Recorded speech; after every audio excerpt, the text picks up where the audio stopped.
I just want to start at the moment right before the invasion of Ukraine. The end of 2021, Joe Biden's being briefed. His intelligence is saying that Vladimir Putin is intending to go into Ukraine, that this is serious. Can you help us understand what the stakes are at that moment? What's on the line for Joe Biden, for Putin, for democracy, for the world?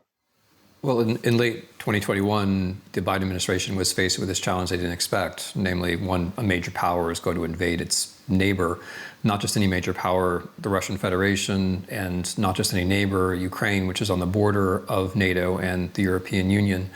What was at stake is the idea that countries shouldn't destroy other countries for no reason in a war. What was at stake is the international legal framework, which we've been trying to keep going since the Second World War. And what was at stake more broadly from the Biden administration's point of view is whether there can be a coherent American foreign policy which makes any difference. And I think they've had a pretty good run at that, first by trying to persuade other people that the Russians were going to invade, which the Americans are right about. Secondly, by being part of a coalition, which has helped the Ukrainians with arms and in other ways. And third, by talking about what the war is all about, which is that if you let a country invade another country with the goal of exterminating its population, that's not just a horror in and of itself. It's a remaking of the world, which is going to continue in directions that you don't want indefinitely. So this is really a profound moment for the Biden administration, one that's going to define who they are and really define his presidency. I think in 100 years, historians will be writing about the war in Ukraine. I'm not sure there's going to be any other event in the Biden administration about which that is true. A lot of the things that seem very important to us right now, like gas prices one summer or whether we're wearing masks or not, that's going to disappear into the mists of time. Whether Ukraine wins or loses, which is very much up to the United States, very much up to the Biden administration, is something that historians are going to be writing about in 100 years. There's this tremendous effort to try to dissuade Vladimir Putin. There's a video call, there's statements that Biden makes, there's diplomatic missions going to Moscow trying to convince them, there are warnings, there are threats. Why does it not dissuade Vladimir Putin from invading? I believe that Vladimir Putin invades Ukraine on the basis of a systematically false understanding of what Russia is and what Ukraine is. Putin helps us understand him by publishing a 7,000-word essay about his own views about history. And in that essay, he makes it clear that he doesn't really believe that Ukraine has any kind of independent existence. There isn't really a Ukrainian state. There isn't really a Ukrainian nation. If you're planning your war on that basis, you think it's going to be all over before anybody else's response really matters. The Russians were planning for a 3-day war. They were planning for a political war. They were thinking that there aren't really that many Ukrainians in the sense of people who'd be willing to risk their lives for their country. And in this, they were entirely wrong. I think what Putin was imagining is that this is all going to be over so quickly that anybody else's reactions, be they sanctions, be they anything else, are going to look silly and aren't really going to matter. When he announces what he calls special military operation, but which is the war in Ukraine, if you go back and you look at that speech, one of the things that's interesting about it, the line that comes out of it is the empire of lies. And a lot of the speech is about the United States. It's about Ukraine, but a lot of it is about the United States in particular. What do you make when you see him deliver that speech? Well, Putin is, and he isn't talking about America. I mean, this is not a man who really spends a lot of time in the rest of the world. Unlike a lot of the foreign leaders with which he deals, he doesn't know foreign languages. He doesn't know a thing about Ukraine, which is interesting. He thinks he knows everything. He doesn't know anything. And his understanding of Ukraine is based on the notion that it isn't really a place. And if it seems to be a place, this is because of foreign conspiracies. And then in historical reasoning, those conspiracies have been in the past the Austrians, the Germans, the Poles, the Jews. Today, it's the European Union and the Americans. So Putin's worldview, which I think he really believes, is that Moscow and Kiev are somehow organically together and always should be. And it's only because of the outsiders that this isn't true. And so what he's talking about is not America as it is. He's talking about a fantasy of America that wants to do these insidious things like take Ukraine away from Russia. But that just shows, in my view anyway, a misunderstanding not only of America and Ukraine, but also of his own country. before Ukraine, many Americans didn't see themselves in a Cold War with Russia, didn't see Russia necessarily as a major enemy, but here he's describing America as a major enemy. How important is it to understand the different worldviews of Americans and of Russians about what's happening and how different they are? Well, the one thing that one has to understand is that the Russians are systematically wrong about how much attention Americans pay to Russia. The Russians think about America all the time. Americans only think about Russia when they have to. And that is not a reality which Russian leaders can afford to recognize or talk about, because their power or their ideology of power rests on the idea that there are great powers in the world: Russia, America, China. Russia's one of these great powers. And so the basic reality that Americans actually don't really like to think about Russia, they don't think about Russia that much, it would be something which is absolutely unacceptable. But that's a fundamental difference in worldview. Russian leaders are not thinking about domestic politics, thinking about foreign policy all the time, and foreign policy is a kind of duel of great powers. American presidents, American public opinion, the American columnists, they're not thinking that way. We only react to Russia when we absolutely have to. I mean, we reacted very, very late and very, very weak to the Russian intervention in the American election in 2016. When Mitt Romney said, when he was campaigning against Barack Obama, that Russia was a serious threat, everyone laughed at him, except the Russians, who would kind of like to think that they were a serious threat. When Obama says that Russia doesn't matter because it's only a regional economy and so on, he's saying something which to the Russians is absolutely incomprehensible. They think of themselves as a great power and they want to prove that they're a great power. So the biggest difference is that Russians really like to think about America because American enmity, the idea that America is trying to hurt Russia, gives Russia a sense of meaning, whereas Americans absolutely do not need Russia for their sense of themselves. That's the basic difference. The last question on the end of the Cold War is these statements that you would hear. George H.W. Bush says, it's a victory for the moral force of our values, that there's a feeling at the end of the Cold War that it wasn't just a collapse of the Soviet Union, that it represented something bigger, that democracy had triumphed. When you look back at that and the contrasting views between Biden and between Americans, I mean, was that a dangerous view that Americans adopted, that it was that of the sense of inevitability about what had happened? I think it's better to say that democracy is a better system than it is to say that it's inevitable. Because once you say that it's inevitable, you're forgetting all the things that you have to do or struggle for in order for democracy to come into being. And that applies not just to us. I mean, our own democracy, I think, arguably is in a worse situation than it was in the late 1980s. It applies to everybody. The Russians, nobody in Eastern Europe was going to get democracy inevitably, and nobody was going to get it just because there was capitalism, which I think was our big, tremendous, stupid mistake at the time. Relying on these larger structural forces, not paying attention to culture, not paying attention to ethics, and imagining that the economic transformation in the form of privatization was automatically going to bring about political changes. That's what we were thinking, and we were wrong about that. And Russians were also wrong about that. The Russians who were in charge, it was convenient for them to think that because the people around Yeltsin were making huge amounts of money at the time. But that was a big mistake, which we should recognize. That democracy is going to be inevitable because there are no alternatives, as people said. It's going to be inevitable because capitalism is going to bring it. These were all mistakes, and we can learn from these mistakes. Russia, I think, is one consequence of believing in those mistakes. If you seriously believe that just privatizing things is going to lead to a good political system, then Russia should be a good political system because they did privatize things. But in fact, this is a lesson for everybody, if too few people own too much of the stuff, and if too few people dominate the media, you're not going to end up as a democracy, whether you're America, whether you're Russia, whether you're anybody else.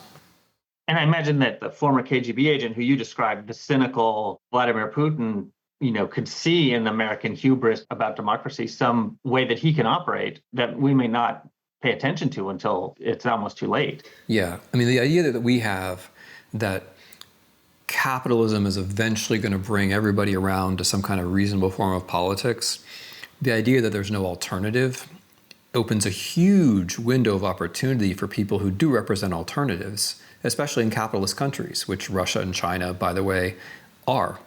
We were very slow to pick up on the particular nature of the Putinist threat largely for this reason, because we thought, well, because it's capitalist, it will be okay, or we just measure its economic growth and we say it's not very important.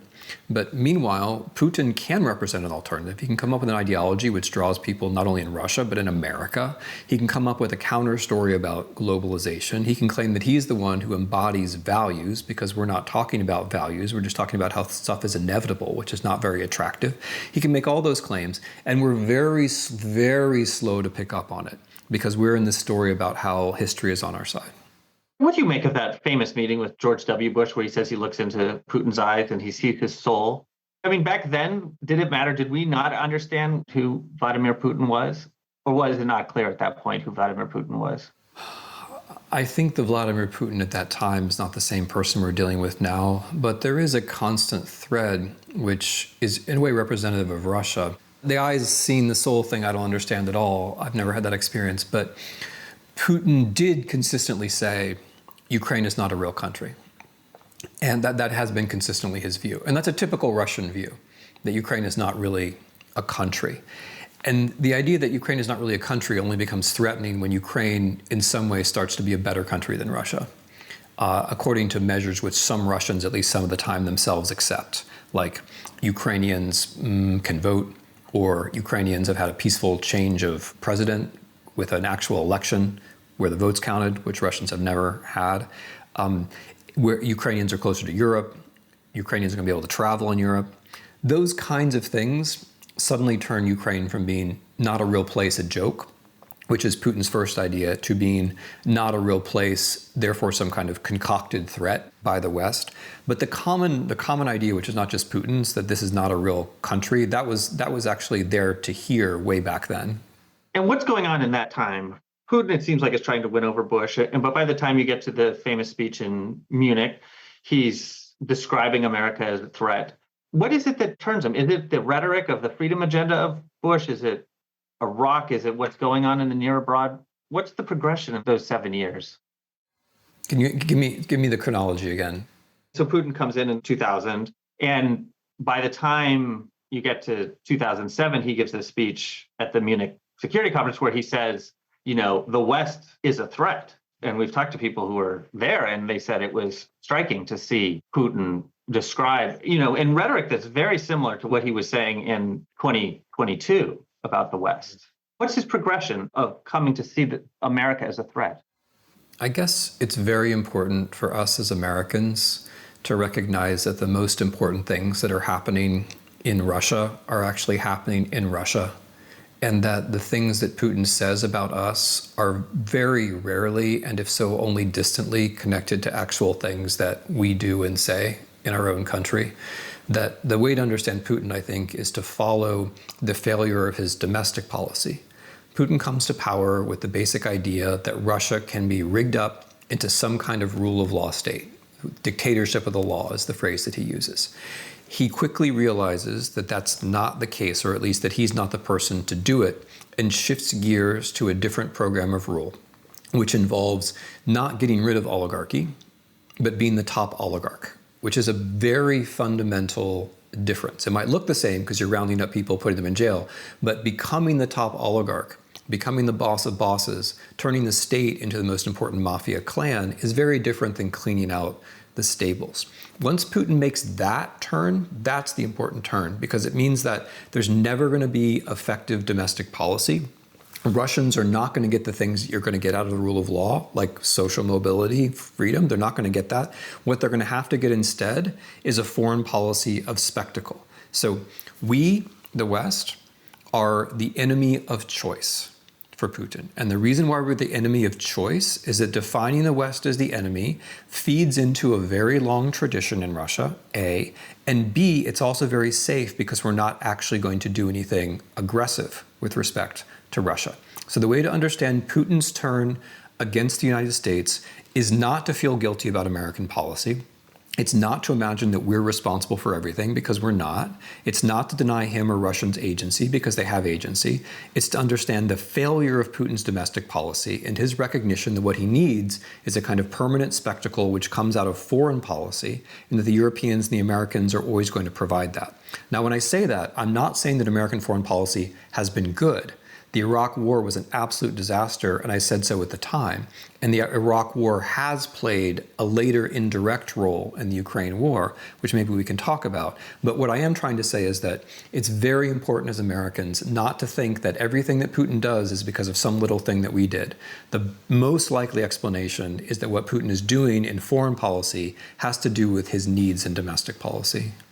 When Vladimir Putin says, look at the Americans, look at Hillary Clinton talking about democracy in Russia, or Victoria Nuland or Michael McFaul or whoever it is, that they are interfering. What is he doing there? Is that something he believes? Is that for show? What does Vladimir Putin see when he sees Americans coming to Russia, talking about democracy, talking to activists? I think he sees a threat. I mean, the Putin system is based upon turning democracy into a ritual using what Russians call the administrative resource. Because there's no alternative ideology to democracy, Putin only survives with the repeated legitimation that democratic theater acts, democratic performances provide him. So every so often, every 6 years, we're going to have an election and Putin's going to win that election. And he has to win it by a lot. Not because people actually believe in the results, they don't, but because the election proves that he's the one who's in charge, because he's the one who's running the election, right? That's how it works. The idea that elections could be real, whether it's Pompeo who's saying it or Clinton who's saying it, the idea that elections could be real is a threat.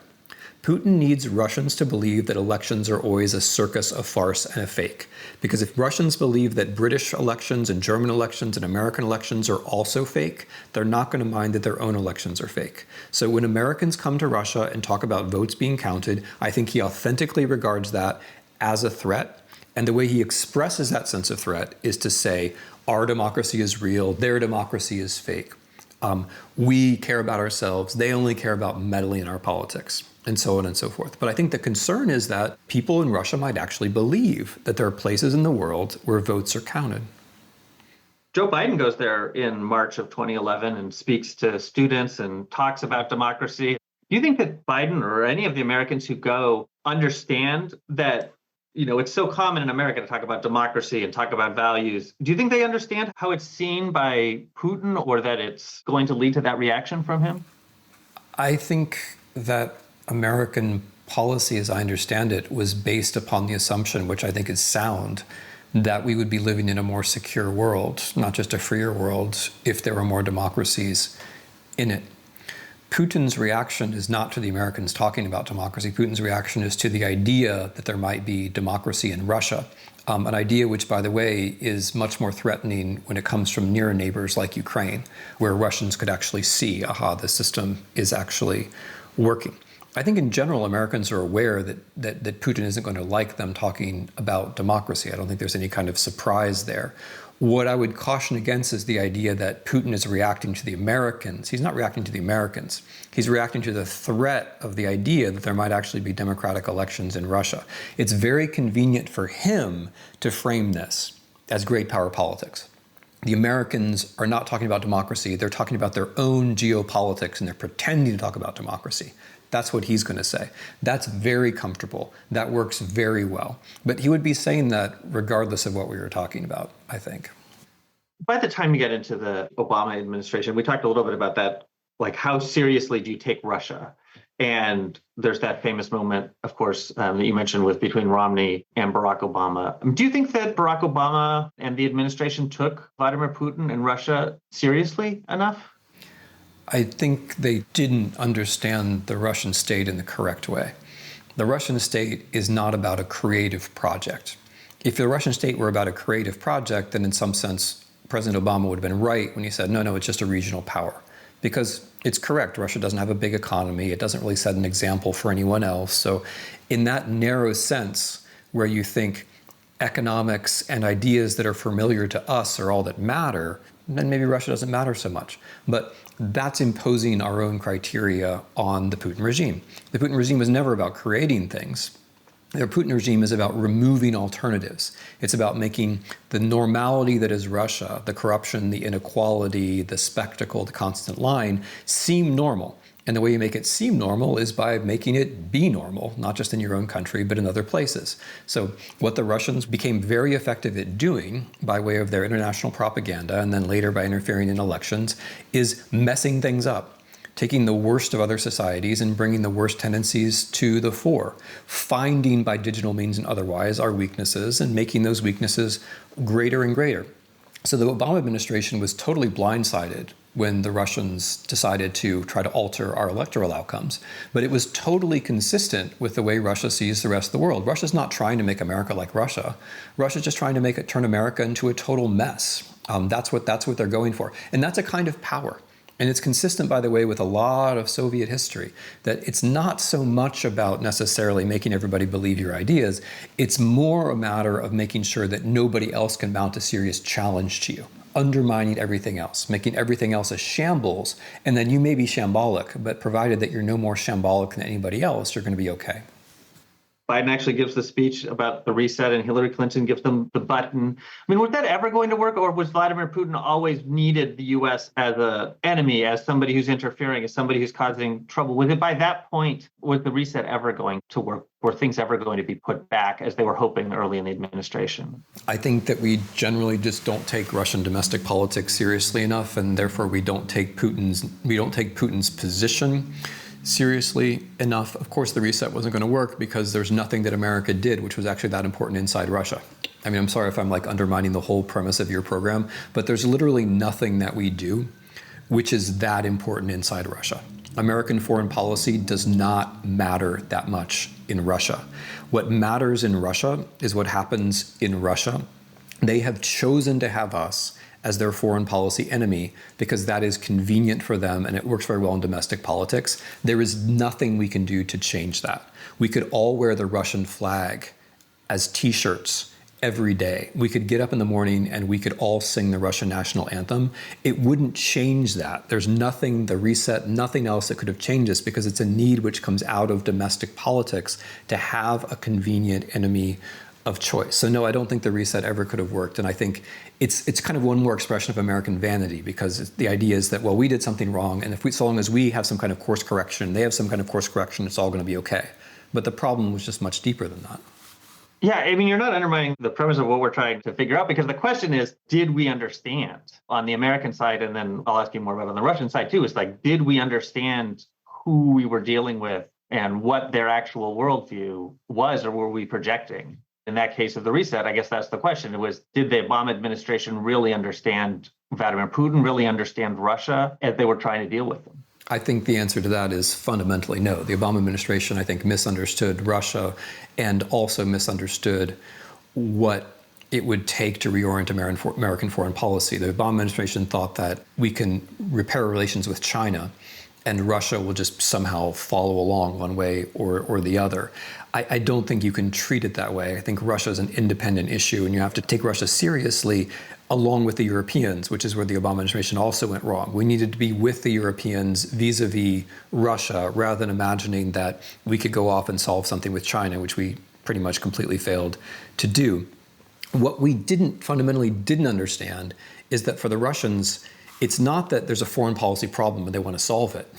They don't want to solve the foreign policy problem. They want to have the foreign policy problem in a form that they can handle. So for the Russians, the real foreign policy threat is not us. They're not really afraid of us. They're really afraid of China. But that fear is so deep and that geopolitical problem is so real that they prefer not to talk about it at all. What they would rather do is have the Americans as the cartoon enemy, basically, because that works in domestic politics, and it's not really risky because we're not ever really going to do anything. Is the basic idea. So we can be more friendly or less friendly. We can turn the dial this way or that way, but it's not going to change that basic reality.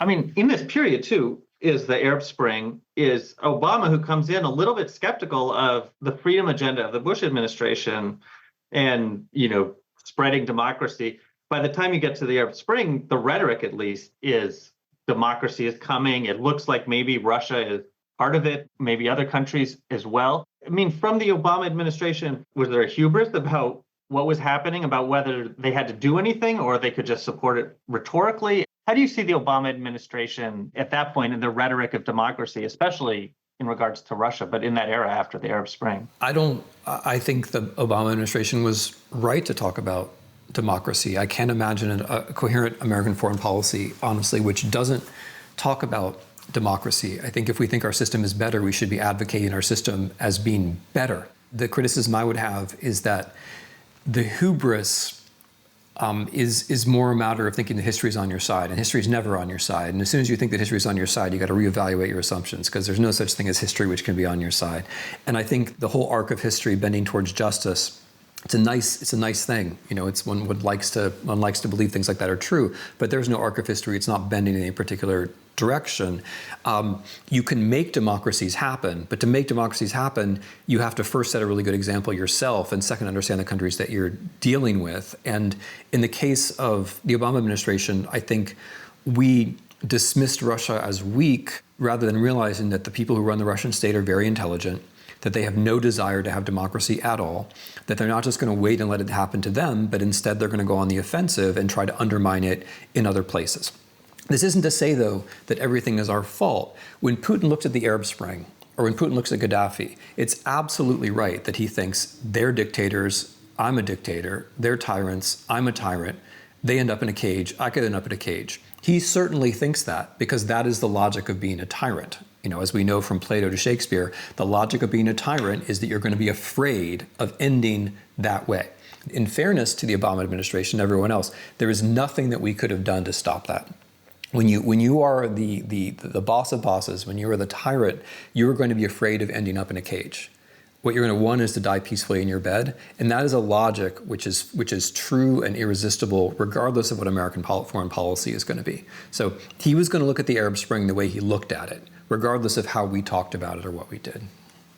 By the end of the administration, the Maidan seizing Crimea, eventually there'll be the war in the East.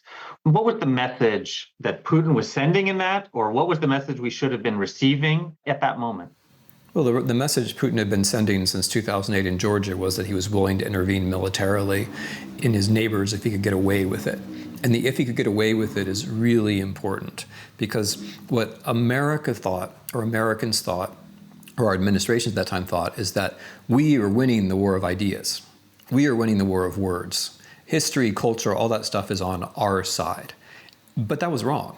What Russia was able to prove was that, no, as a matter of fact, we can invade a country, and we can make you think that didn't actually happen. Russia invaded Ukraine and basically persuaded us that it didn't actually happen.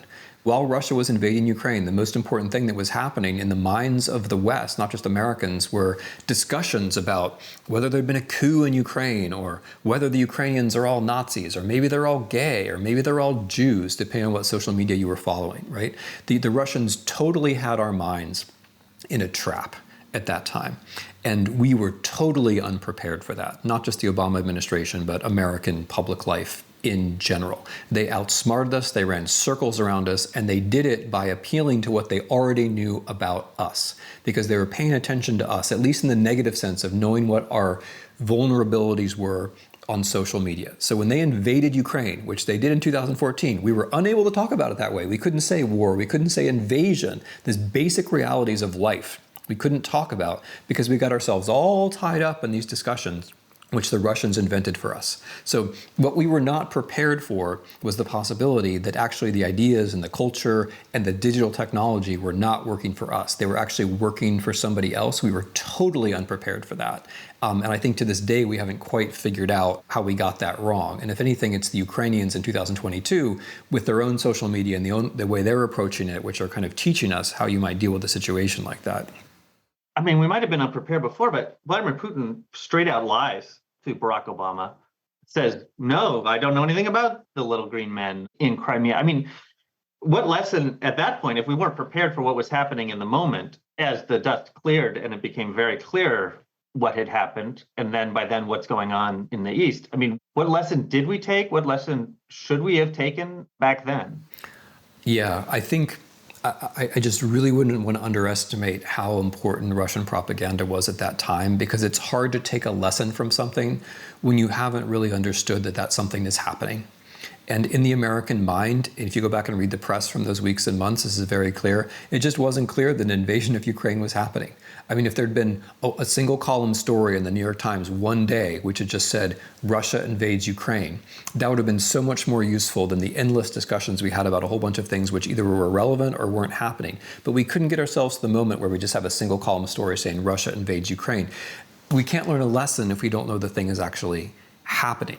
The lesson that we should have learned in domestic politics is that the Russians have found techniques using social media to structure and frame what's going on. They did that in 2014 when they invaded Ukraine, and then they did it in 2016 to great effect when they intervened in our presidential elections, using the same people, the same institutions, and the same techniques. So once we had been had in Ukraine in 2014, we should have been better prepared for being had in 2016. I made that connection at the time, and I tried to persuade other people that this was what was happening. But so I remember this very vividly. Nobody was going along with that. Nobody thought there was anything we needed to learn from 2014 because we hadn't realized how much we'd been fooled in 2014.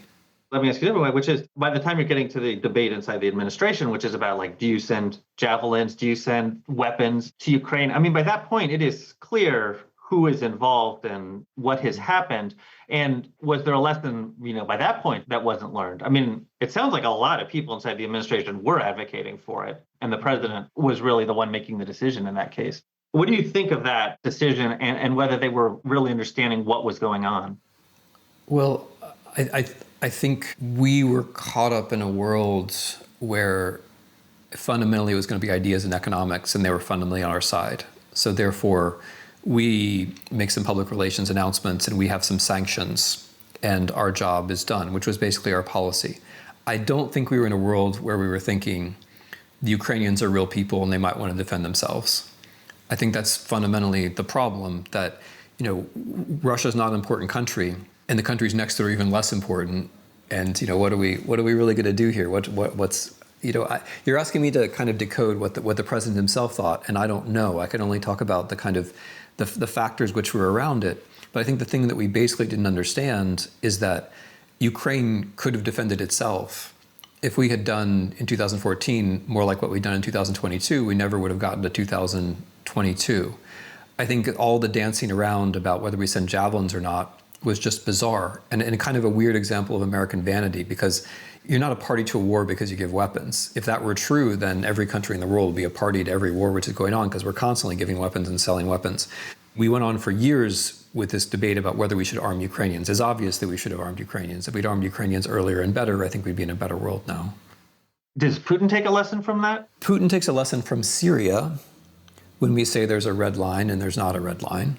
And Putin takes a lesson from Ukraine when he's able to invade a country which is in seized territory, which is a fundamental violation of everything that we say is the basis of our legal order.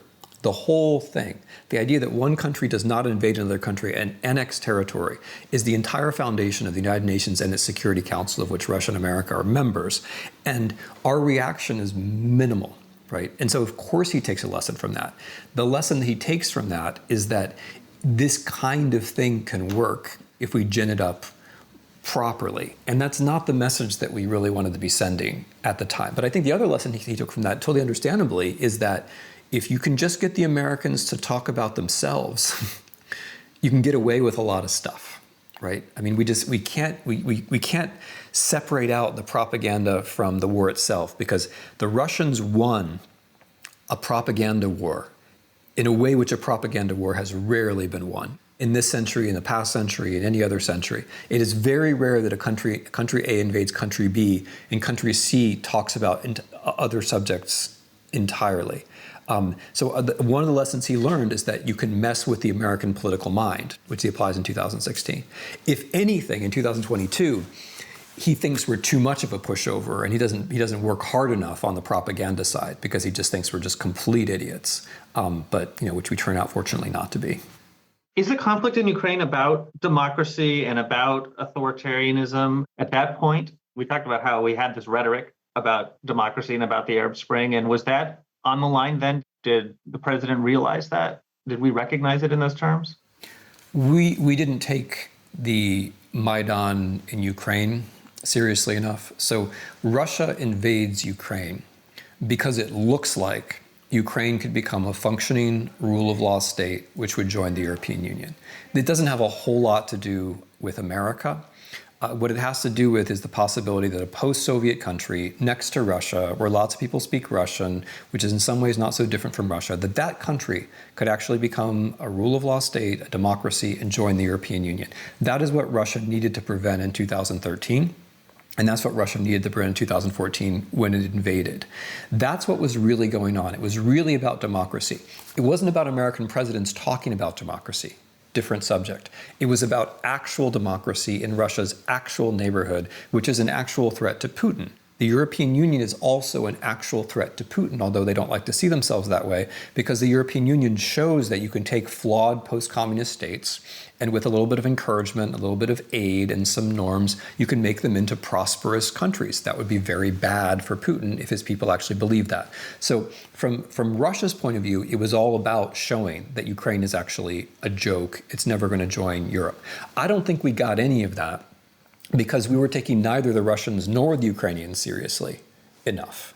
But that was a story about how Ukrainians had understood that for their country to have a rule of law, and if the protesters on the Maidan, the 1 million people who came out of the Maidan, when they were polled, the thing that they said was most important to them was the rule of law. Not language or all the other things that we were obsessing about in the US. What they wanted was the rule of law. They wanted their country to be a normal country which could join Europe. And that's what Russia needed to stop. That's what it was all about. And the Obama administration said very little, and what it said very late about the Maidan. It's not something that we took very seriously, unfortunately. As we get to the election interference, does Vladimir Putin, we talked about this idea that we thought democracy had triumphed in the post-Cold War and that it was going to go forward on its own. Does Vladimir Putin understand something about the weakness of America, of American democracy, that Americans don't or didn't understand at that time? They always have the advantage of believing in the worst parts of human nature. And we are not better than anybody else. We may have better or worse institutions, but we're not better than anyone else. And the KGB instinct, the Soviet instinct, that every psychology has a weakness, and the way that you perform your work and indeed perform your life is to find that weakness and expand it and exploit it. That can work on us. That can work on American democracy. So I'm not sure that they understand us in the normal sense of the word understand. I think they have a protocol that they follow, and they use it in interrogations. And that protocol they follow in interrogations, where they seek out weaknesses, also works on social media. Because remember, the way they try to throw the election doesn't have to do with people in touch with people, not really. It has to do with the mechanical collection of data which reveals weaknesses. So do Russians understand American racism? No. But do they understand that people reveal their racism on Facebook? Yes. And so then they can appeal to racists on Facebook. Do they understand what it's like to be an African American in the US? Obviously not. Do they understand that African Americans might be sensitive to claims that Hillary Clinton is a racist? Yes, they get that. And so what they're doing is they're following a protocol which says, look for the psychological weakness, expand it, exploit it, hit it, make everything about that. And they're taking the data which social media provides to generate a coherent approach to trying to affect an American election. I don't think they understand us. I don't think they have to in order to follow this protocol, any more than a KGB interrogator really had to understand a dissident in order to try to hurt that person, exploit that person, or turn that person. When suddenly you have a president who's very different than all of the other presidents we've talked about, who talk about democracy and freedom and going back to H.W. Bush and even to Reagan, somebody from a completely different tradition. What is the view, if not personally from Vladimir Putin, from the Kremlin, from Russia, as they're watching this new president come in? So I hesitate to answer the question of what Putin is thinking about Trump, just because I think they're thinking all kinds of things that we don't know. I mean, I think they have their views about how this person is going to destabilize America, which are probably informed by data that we just don't have. The things that, because they've obviously been paying attention to this man for a long time. So just how they see him, I think, is something we can't quite get to the end of it. It's clear that Putin wanted Trump to win. He said as much. It's clear that he applauded Trump's idea that the European Union isn't really a thing and that NATO should perhaps be weakened. That's all clear because Putin has said so. That's all absolutely clear. In general, what Trump does for Putin is he normalizes the Russian way of doing politics. So Putin's view that democracy is a joke, you can lie all the time, politics is fundamentally about some rich guy becoming richer, corruption is normal, right? Trump normalizes that for the whole world. So it's a huge gift for Putin because the United States, although it doesn't matter as much as it thinks it does matter a lot. And so what Trump did was he took Putin and he made Putin normal. He put Putin at the middle. Putin was now no longer something exceptional. Putin was now normal, thanks to Donald Trump. And that had a tremendously negative effect on politics around the world, I think. Was there something that they were hoping to get from Trump? I mean, you talk about, is it destabilizing America? Is it destabilizing the Western alliance? What are their hopes for that Trump presidency? Look, it was a bonanza for them, the way it actually turned out. So before we talk about what they were hoping, the Trump administration was just a feast for the Kremlin every day. Because what the Trump administration delivered every day in its outrageous rhetoric, in its disrespect for American institutions, and in the countless scandals, was what Russian propaganda outlets dreamed of. They dream of this kind of raw material which proves that democracy is a joke. Trump is there to tell you that democracy is a joke. That's what he's there to tell you. He's there to tell you that the rules don't apply to everyone equally. They don't apply to him. He's there to tell you that might makes right. He's there to tell you that you can lie every day, not just in Russia, but in America, which, that's what he did. He lied every day, all the time, just like Putin. So they had other hopes, but Trump gave them the basic thing that they wanted, which was an American administration, which was an embarrassment for everyone who cared about democracy, an American administration which showed that Russia was more normal, right? That's what they crave. They crave the rest of the world, the democratic world, to say, actually, Russia's normal. The way things happen in Russia is the way things happen everywhere else, because if that's what people believe, then there's no threat to Putin and his regime. So Trump did Putin a huge favor just by his existence and his everyday behavior. I think they wanted an America which would pull out of NATO, which they'll likely get in a second Trump administration, if there is one, or at least an attempt in that direction. I think they wanted an America which would separate from the European Union, which they got to a considerable extent, and which the Biden administration has had to work very hard to repair. And again, if there's another Trump administration, I think we can probably say goodbye for quite a while to American-European cooperation. And one thing which they wanted, which they got, and which they celebrated was a coup attempt. They loved January 6th. Nobody loved January 6th more than the Russians did. January 6th showed that all this stuff about peaceful transitions of power and consensus and the American Constitution, they just loved it. They lapped it up. They reproduce it all the time. They talk about it all the time. That was. I mean, Trump gave them 4 years, which was one big gift, but January 6th was like the wrapping, the beautiful wrapping, the package, which they'll just never forget. I mean, if he's elected again, if he becomes president again, I should say, I'm sure he'll come up with new things. But January 6th was an extraordinary gift to Russia. For Vladimir Putin, however he experienced it at the time, now talks about the collapse of the Soviet Union and what he saw in Germany as being such a searing time. To see something like that happening on the steps of the Capitol after watching, the West celebrating the fall of the Berlin Wall, and here's images that are sort of reminiscent in America. How much he have taken that? Well, I think he understands all of this in terms of vulnerability. So he doesn't know why the Soviet Union fell apart. Putin has no idea why the Soviet Union fell apart. His whole story of why the Soviet Union fell apart is utter nonsense. The story that they tell is that the Americans wanted it to happen and therefore it happened, which A, we're not that powerful, and B, and I was there at the time, our policy in 1991 was to keep the Soviet Union together. It wasn't to make it fall apart. So, but the way he sees the world, it's all just about power. It couldn't have mattered that people in Lithuania or Ukraine had ideas about the Soviet Union. It couldn't have mattered that there were legitimate disagreements inside Moscow. None of that matters. It's just about power. The Americans showed their power.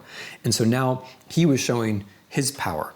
Now it looks like the Russians are powerful. Look what we can do. We can make a mess inside American politics, which ends with bloodshed on the steps of the Capitol. And since we've shown that we're powerful, what are we going to do next? We're going to invade Ukraine. Because obviously this crew of people who can just barely get Biden into office, this crew of people is not going to do anything about that. So January 6th, apart from anything else, leads directly to the war in Ukraine. Because if it looks like America is not just morally discredited, it looks like America is weak. Let's just pick up one thing about Ukraine, which is you were talking about Ukraine as an example of this important conflict here between democracy and authoritarianism and being an actual conflict, and not just rhetorical. And Trump's approach to Ukraine, which we know he described as sort of a corrupt country. There's obviously the famous phone call. What does Trump's approach to Ukraine tell us? What does it tell us about democracy and authoritarianism and what would happen? Well, in Trump's world is like Putin's world. They're big guys, they're little guys. It's all about force. You respect the person who can humble you. Therefore he respects Putin, but he doesn't respect other people. He respects Putin because he knows Putin helped him get to power. He thinks that Russia is a great power, and in this sense, as in so many others, his view of the world and Putin's view of the world overlap. It's very comfortable. Russia is a great power. The countries around Russia are not real places. And of course, Trump doesn't care at all about democracy. He doesn't care about American democracy. He doesn't care about anybody's democracy. He's a gift not just to Putin, but to all dictators around the world, especially the ones who came out of a quasi-democratic background, because he seems to show you can start from democracy and end up in tyranny, right? That's what Trump seems to show. That's why he's so beloved among a certain class of dictator. So what Trump does with Russia and Ukraine is he personalizes all of it. It's all about Putin. Putin, a lot of Americans have this problem. We just talk about Putin, but Trump really personalizes it. It's all about Putin. Putin's the one who really has power. The Ukrainians in Zelensky, who are those people? They don't really matter. They're just secondary. So might makes right. Naturally, the Russians are going to do what they're going to do.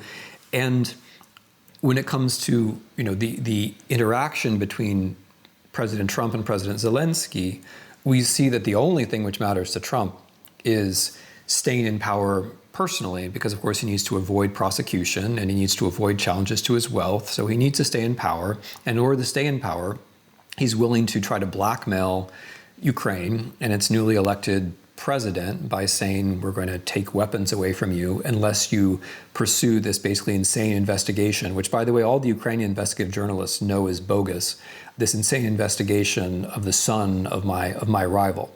So he's not taking Ukraine or Zelensky seriously as a country. They're just there to help him in his re-election campaign. That's it. In those statements that Ukraine's just a corrupt country, obviously there is corruption in Ukraine, that it's just a corrupt country. How did that play into that perception, that conflict between democracy and authoritarianism? It's really important. So all countries have problems, right? So America has a problem with racism. Are we just a racist country? It's pretty fundamental, but we're not just a racist country. Other things are going on. All democracies have these issues. Is France a post-imperial country? Yes, it is. But there are other things going on in France that make France, not a completely lost republic. Does Poland have a problem with its judiciary? Certainly it does, and so on and so forth. Ukraine has a problem with corruption. Absolutely, Ukraine has a problem with corruption. But that became a sort of trope where, thanks in part to Russian propaganda, it was pushed to a degree where people would say, well, it's not really a state, it's a failed state, which is something the Russians said over and over again. So what happens is that people use various things that are in some way or another kind of true about Ukraine in order to turn Ukraine into a place that doesn't really exist. So the language question is another issue. People in Ukraine speak 2 languages. What's wrong with that? I think it's kind of nice. I wish more of my students spoke 2 languages. But somehow speaking 2 languages becomes bad. It means you don't really know who you are. It means they're not really a people, and so on. So these things which are kind of true in one way or another, like the corruption or like the languages, become an argument for saying Ukraine's not really a place. And we are not really paying attention. We're not really experts. The Russians are taking these themes and they're driving them home as seriously as they can, which leads us to this almost impossibly implausible situation of Donald Trump, who is like the walking embodiment of corruption, talking about how other people in other countries might be corrupt. What was Joe Biden's approach? Was it different from other presidents? Well, I'm going to judge the Biden administration from how it reacted to a crisis. And the way they reacted to a crisis was to recognize that the crisis was real. And that, I think that does them credit. They were right that Russia was going to invade Ukraine. They were right to try to persuade other people that Russia was going to invade Ukraine. And where I think they stand out, both from not just other Democratic, but all the previous administrations since 1989, is they were right to believe that they couldn't handle the problem on their own. That they weren't going to be able to just say there's a red line, or they weren't going to be able to just conjure up a coalition because they said so, that they were actually going to have to do the hard work of getting a coalition together. So I think that the Biden administration recognized that something terrible was going to happen, and they scratched their way towards coming to some kind of coherent response to it. I think that's all in their favor. And I think the Biden administration reacted quickly also in terms of the concepts that they were using. It was no longer about how Russia was a failed democratic project or Putin was someone we could do business with. It was more about just actually taking the data as it was on the ground and trying to respond to it. I think they did that pretty well. I mean, when you look at it from a Western perspective, almost from everybody except for Russia, or at least Vladimir Putin's perspective, it seems so illogical, the war. It seems so hard to understand why they would isolate, why the threats against them wouldn't work, why he would risk so much, maybe even his life, on this invasion. And had Putin changed? Did we just never understand him? And it had always been there? How do you explain that? I think it's all the above. I mean, first of all, Ukraine changed. Ukraine between 2014 and 2022 saw a generational change in leadership, where a lot of talented and interesting people actually came to power. Ukraine changed in the sense that 2014, the Maidan, the first war, opened up a period of cooperation in civil society and human networks, which were going to prove to be very important in the 2022 war. I think that we and the Russians were alike in the sense that we didn't really understand how much Ukraine had changed and how much Ukraine would be an agent in this story of a war. How much this was not going to be a story of Russia humiliating America by invading Ukraine, how this was going to be a story of Russia humiliating itself because the Ukrainians were going to fight back and win. Number two, I think we always misunderstood Putin. I think we always misunderstood him in the sense that we misunderstood Russia as a kind of failed transition to democracy. Russia wasn't that. Russia was an alternative to democracy, which pretended to be a democracy and which functioned in its foreign policy by trying to destroy the democracies which were more real than it was. But that said, Putin also changed over time. The cynicism gave way also to a certain mysticism, a certain idea about Russia's mission and his personal mission and how he would be remembered after he died. That did change. And if one follows his rhetoric in the last 10 years, it's clear that he's reaching a point where he actually believes that Russia and Ukraine are one country, and that this means that Ukraine will collapse when he invades, but it also means that this is his opportunity to somehow make history right again. Which is the kind of thinking which it's understandable that democratically elected leaders are not going to really understand. Does Vladimir Putin understand Joe Biden? Does he understand what the American response will be? Does he also have an inability to understand what will happen if he invades Ukraine? I think there's a fundamental misunderstanding on the Russian side, on Putin's side, of people who are used to living in democracies. Because in some ways, he's right. We are slow, we're complicated. The various forces inside our countries end up canceling each other out. But that doesn't mean that there aren't points where a fundamental sense of decency is involved. And I think not just in American public opinion, but in European public opinion, invading Ukraine crossed that line. It crossed that line for a lot of people. And here you can take President Biden as a person, like other Americans or like others who just thought totally invading a country with the aim of wiping it out of existence crosses a line which is not a political line, but was some kind of line of human decency. And I think it is a misunderstanding that Putin has about us that we are just as cynical as he. I think that is a misunderstanding. I think it's a fundamental misunderstanding. When he says he's a murderous dictator, he's a war criminal, he should be gone. I mean, is this a real breaking point or a real turning point certainly in these presidents we've seen from George W. Bush, even before, up till now, how profound is that a break when Biden says that? I think it's kind of refreshing for us, honestly, to be using this language, which is more straightforward. I think it's important for Americans to be using a language which is more general and which is not of our own making, because in our language, there was 89 and 91 and democracy, and it was inevitable, and then maybe some people were going astray. But to flat out say that what's happening in Ukraine is genocide, which it is to get out of our story of what's been happening in the last 30 years and to bring in some more fundamental concepts, which I think Biden has been doing. And I think what that involves fundamentally is recognizing our own mistakes, that maybe more dramatic things have been happening that we have not quite been able to look at. And when we use the more dramatic language, like war criminal, for example, we're recognizing our own mistakes. It doesn't really matter for Russia the way that people think it matters for Russia, because the Putin regime is always saying that we say things like this. I mean, so when we actually do, they don't actually cover it. So we assume that for example, when Biden said that Putin had to go, that would have huge ripples in the Russian media. And I'm here to tell you that it didn't. I was following the Russian media after that. If anything, they tried to just kind of tuck it away on the side because it was a bit embarrassing. It's much better for them to be in control of the story than it is for an American president to actually come out and say these things. How dangerous is this moment? How dangerous is it for Putin? How dangerous is he?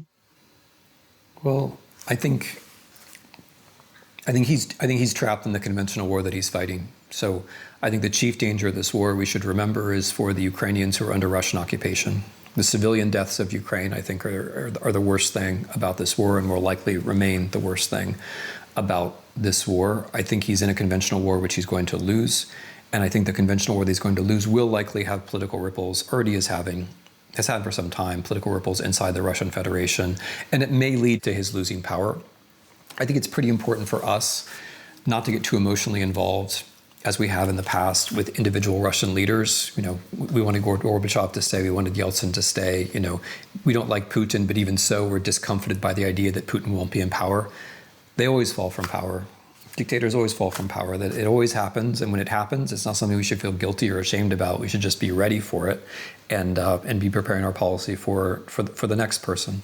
So obviously the situation is very dangerous for Putin, and poetically, you know, he's created the situation which could bring him down, which didn't have to happen, by mobilizing 1 million Russian soldiers to go fight a war which was utterly pointless and in which many of them are going to die.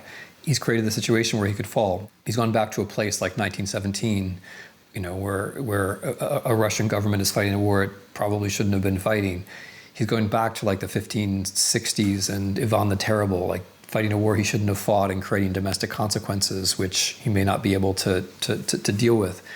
That's all on him, and I think it's very important for the United States to recognize that these things have their own logic, and we should really do our very best to try to deter nuclear weapon use. We should do our very best to try to make this war in Ukraine end as quickly as possible, which means, to be clear, the Ukrainians winning it as quickly as possible, because that's the only way it can end. And how things turn out in Russia, we shouldn't be talking about who we want to rule Russia. That's not our business. We shouldn't be talking about whether Russia should fall apart. That's not our business. If the Russians start a war and they lose a war, let them figure out what happens next. Don't talk too much about it. Just make sure that the right country wins the war, and then, you know, the rest is up to the Russians themselves.